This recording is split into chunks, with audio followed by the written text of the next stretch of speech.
Bike নিলাম আর বেরিয়ে গেলাম চুল কাটতে আজকে, ঠিক আছে।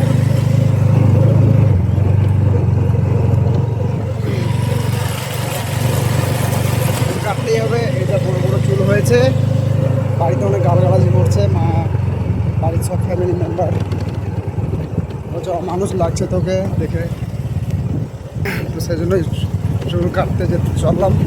এটা আমাদের গ্রামের রাস্তা, ঠিক আছে। আর এই জায়গা দেখতে পাচ্ছ যেখানে আমি সবসময় ভিডিও বানাই, প্রায় আসি ভিডিও করতে এখানে। এই রাস্তা দিকে আমাকে যেতে হয়, ঠিক আছে।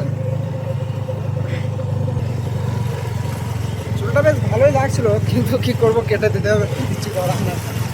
বাড়ির কথা শুনতে হবে ভাই, জীবনে বড় হতে গেলে ফ্যামিলির কথা শুনতে হবে ফার্স্ট, মেন পয়েন্ট ফ্যামিলি, তারপরে তুমি নিজের কথা শুনো।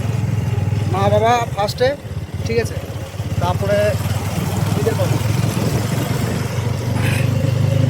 তো আজকে ভিডিওতে তোমাদেরকে দেখাবো, আমার একটা বন্ধু আছে, ওর দোকানটা ছোট্ট বড় দোকান, ও খুবই মধ্যবিত্ত করে ছেলে আমার মতো, ও একটা দোকান করেছে, তো ওর কাছে চুল কাটা আজকে দেখাবো তোমাদেরকে গাইস, ঠিক আছে, অপেক্ষায় থাকো।